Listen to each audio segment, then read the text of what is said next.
अगर आप pushups, pull-ups, Planck, squats आसानी से मार सकते हैं तो कांग्रेचुलेशंस आप सभी के लिए, क्योंकि आप रेडी हैं एक ऐसे 5 स्किल्स सीखने के लिए जो कि आपको कैलिस्थेनिक्स में मास्टरी हासिल कर सकती है। और अगर आपकी ये फाउंडेशन मजबूत है तो आप इसे आसानी से कर सकते हैं। और अगर आपके बेसिक्स पुल-अप्स, स्क्वाट्स, पुशअप्स और प्लैंक आपके परफेक्ट नहीं हैं, आप इनमें एक्सपर्ट नहीं हैं, आपका बेसिक क्लियर नहीं है, फिट नहीं है, इसमें एक्सपर्ट नहीं है बेसिक में, तो आप कितनी भी कोशिश कर लो, आप कैलिस्थेनिक्स की 5 स्किल्स नहीं सीख सकते। तो चलिए आज जानेंगे हम 5 ऐसी स्किल्स कैलिस्थेनिक्स की जिनको कि आप शुरुआत कैसे कर सकते हैं एज अ बिगनर से, या अभी तक आपने शुरुआत नहीं की तो सबसे पहले आपको पुशअप्स, पुल-अप्स, प्लैंक और स्क्वाट में मास्टरी हासिल करनी पड़ेगी। उसी के बाद आप इन 4th कैलिस्थेनिक वर्कआउट को कंप्लीटली कर सकते हैं और आपके लिए ईज़ी हो जाएगा विदाउट ब्रेकडाउन के, विदाउट किसी भी पेन के आप इसे परफेक्ट कर सकते हैं। तो चलिए शुरू करते हैं आज का डे 221 और डे 30 ईज़ी नहीं होता यहाँ तक रीच करना, और 75 आवर डे चैलेंज के बाद 221 को कंप्लीट करना काफ़ी डिफ़िकल्ट होता है। तो चलिए फटाफट से वर्कआउट के सेशन को 221 और 30 को कंप्लीट करते हैं स्ट्रेचिंग वार्म अप के साथ। चलिए, तो अभी तक आप वीडियो में जुड़े हुए हैं तो चैनल को फटाफट से सब्सक्राइब कर लीजिए। तो चलिए पहले करते हैं स्ट्रेचिंग। देखिए, अगर आप कैलिस्थेनिक करते हैं, शुरू कर रहे हैं, तो सबसे पहले करिए खुद को स्ट्रेच, बॉडी को वार्म, और खुद को करिए स्ट्रेच और करिए खुद को फिट। देखिए, इजी नहीं होता है, तो सबसे पहले टो जंप और हाई नी करते हैं। बॉडी को वार्म करने के लिए टेम्परेचर काफ़ी डाउन है, अभी रनिंग करना डिफिकल्ट है। तो चलिए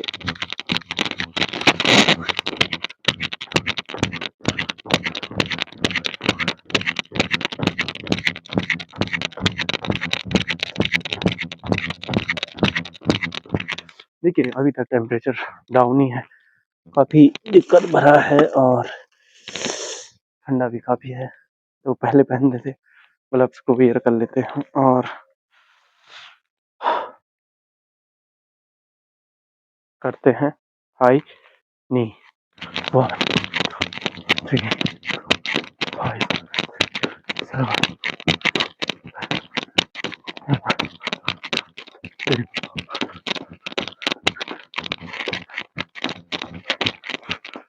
देखिए, स्ट्रेचिंग करना आपके लिए काफ़ी इम्पोर्टेंट है। तो चलिए, मैंने बोला पुशअप्स, पुल-अप्स, कोर और लेग्स आपके मास्टरी होने चाहिए। तो पुशअप्स के लिए आपको डेली पुशअप्स करने पड़ेंगे, पुल-अप्स करने पड़ेंगे, कोर को टाइट करने के लिए प्लैंक का यूज़ करना पड़ेगा, प्लैंक करना पड़ेगा। अगर आप 10 पुशअप्स मान लेते हैं तो कांग्रेचुलेशन, और अगर आप पुल-अप्स भी मान लेते हैं 10 तक तो और कांग्रेचुलेशन, और प्लैंक कर लेते हैं और स्क्वाट्स कर लेते हैं तो काफ़ी आपने एक स्टेज को कंप्लीट कर दिया है। तो चलिए फटाफट से कैलिस्थेनिक की 5 स्किल्स जिसमें हम सीखेंगे हैंड स्टैंड कैसे कर सकते हैं as a beginners. L sit, L sit के बाद 1 आर्म पुशअप्स, डक प्लंज और फ्रॉग हैंड स्टैंड। तो चलिए शुरुआत करते हैं हैंड स्टैंड से। देखिए, हैंड स्टैंड आपको कैसे इस स्किल के बारे में, कौन कौन सी चीज़ों के बारे में आपको मास्टरी करनी है वो भी मैं इस वीडियो में बताऊंगा। 3 क्वेश्चंस है कि कैसे इस स्किल को आप स्टेप बाय स्टेप सीख सकते हैं, और कौन सी मिस्टेक्स आपको अवॉइड करनी है, और कौन सी मिथ्स है जिनसे कि आपको आज मैं इस वीडियो में कैलिस्थेनिक्स में के बारे में बताऊंगा। तो देखिए, मिस्टेक्स का मतलब है ऐसी चीज़ें जिनसे कि आपको कोई भी प्रॉब्लम ना हो।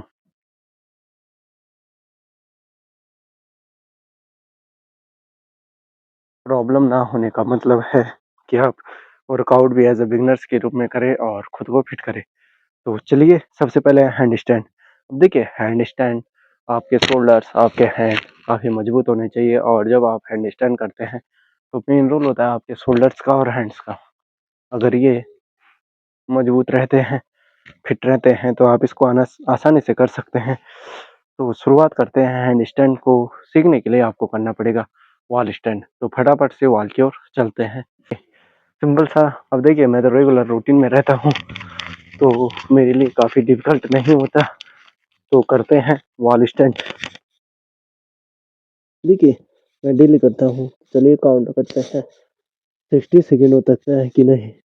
1 2 3 4 5 6 7 8 9 10 11 12 13 14 15 17 18 19 21 22 23 24 26 27 28 30 31 32 34 35 36 38 39 40 42 43 44 46 47 48 50 51 52 53 55 56 57 59 60। देखिए मेरे लिए काफ़ी इजी है क्योंकि मैं डेली करता हूँ तो मुझे ज़्यादा दिक्कत नहीं आती है। तो फिर बढ़ते हैं आगे। देखिए प्लैंक पुशअप, चलिए सेकंड की ओर चलते हैं। हमारा है पाइक पुशअप्स, सॉरी प्लैंक नहीं, पाइक पुशअप्स। कैमरे को करते हैं सीधा। पाइक पुशअप्स, देखिए सिंपली पोजीशन में आइए, लेग्स को उठाइए, ये हो गया आपका गैप। और अगर आप 15 पाइक पुशअप कर सकते हैं तो आप इजीली वर्कआउट को कंप्लीट कर सकते हैं। तो चलिए 1 2 3 4, देखिए इससे आपके हैंड शोल्डर्स मजबूत होंगे। 5 6 7 8 9 10, आप थोड़ा और बेंड हो सकते हैं। 11 12 13 14 15। देखिए अगर आप रूटीन पाइप पुशअप मार सकते हैं तो आपके लिए वर्कआउट करना काफ़ी इजी हो सकता है। वॉल स्टैंड कीजिए 30 सेकेंड, पाइप पुशअप्स मारिए। तो चलिए सेकंड की ओर चलते हैं। देखिए एल सिट, एल सिट होता है सिंपली हमें एल सिट हाथों की बैलेंसिंग पर किस टाइप में बैठना है, ये है हमें अपने लेग्स को हवा में उठाना है। तो इसके लिए आपको सिंपली आपकी कोर टाइट होनी चाहिए। कोर का मतलब ये आपका पेट पूरा कंप्लीट होना चाहिए, ये पूरा कोर आपका फिट रहेगा तो आप आसानी से कर सकते हैं। आपके शोल्डर्स में कंट्रोल होना चाहिए, कंट्रोल होना चाहिए। आप कंट्रोल कैसे पा सकते हैं, जो मैंने आपको बताया पाइप पुशअप्स और वॉल स्टैंड से। और देखिए प्लैंक में लेग, अब आपको प्लैंक पुशअप करना है तो प्लैंक में आपको आना है प्लैंक पोजीशन में। देखिए प्लैंक पोजीशन में आने के लिए आपको सिंपली टक प्लंज होल्ड करना है। देखिए टक प्लंज होल्ड सिंपली क्या होगा कि हमें क्या करना है, टक प्लंज होल्ड में हमें करना है सिंपली पोजीशन में आइए आप प्लैंक में। देखिए अगर आप एज अ बिगनर्स है तो प्लैंक पोजीशन में आइए। प्लैंक पोजीशन में लगे लगातार आपको 1 वीक तक कंटिन्यूअसली प्लैंक करना है 30 सेकंड तक। अगर आप कर सकते हैं तो यह भी एल सिट आपके लिए काफ़ी ईजी हो जाएगा। देखिए अभी मैं भी इतना एक्सपर्ट नहीं हो चुका हूँ, मैंने भी जस्ट शुरू ही किया है। पहले बेसिक क्लियर होना चाहिए फिर एडवांस की ओर बढ़ेंगे। तो देखिए प्लैंक आप जितना ज़्यादा करेंगे उतना आपका कोर मजबूत होगा, आपके शोल्डर्स, आपकी बैक काफ़ी मजबूत हो जाएंगे और आपके लिए इजी हो जाएगा। तो चलिए थर्ड की ओर चलते हैं। One arm pushups. तो वन आर्म पुशअप्स के लिए आपको सिंपली, देखिए आपका कोर तो मजबूत होना ही चाहिए पुशअप में और आपको शुरू करना है Archer pushups. Archer pushups simply position में आइए, थोड़ा सा सिंपल पोजीशन में आएँगे और हाथ को बेंड करते हुए देखिए ये रहेगा हमारा कैसा? ये है हाथ की चौड़ाई, ठीक? अब हमें क्या करना है पुशअप्स 1 फिर 2 फिर हाथ को और 4 और 5 6 7 8 9 10 देखिए ये है हमारा आर्चर पुशअप्स। देखिए आर्चर पुशअप्स के ही ज़रिए आप 1 आर्म पुशअप्स मार सकते हैं। देखिए सिंपली आपको पुशअप्स के मुकाबले आपको सेकंड हैंड खोलना पड़ता है और एज़ अ बिगिनर्स हैं तो इसको थोड़ा अंदर लीजिए और पुशअप्स की कोशिश कीजिए। पहले तो ऐसे ही होल्ड करने की कोशिश कीजिए, बॉडी को कंट्रोल करने की कोशिश कीजिए, तब आप इसको आसानी से कर सकते हैं। तो देखिए 1 आर्म पुशअप्स आर्चर पुशअप्स से ही पॉसिबल है। और अब चलिए एल्बो टॉक प्लंज देखिए या जिसे हम बोलते हैं फ्रॉग स्टैंड।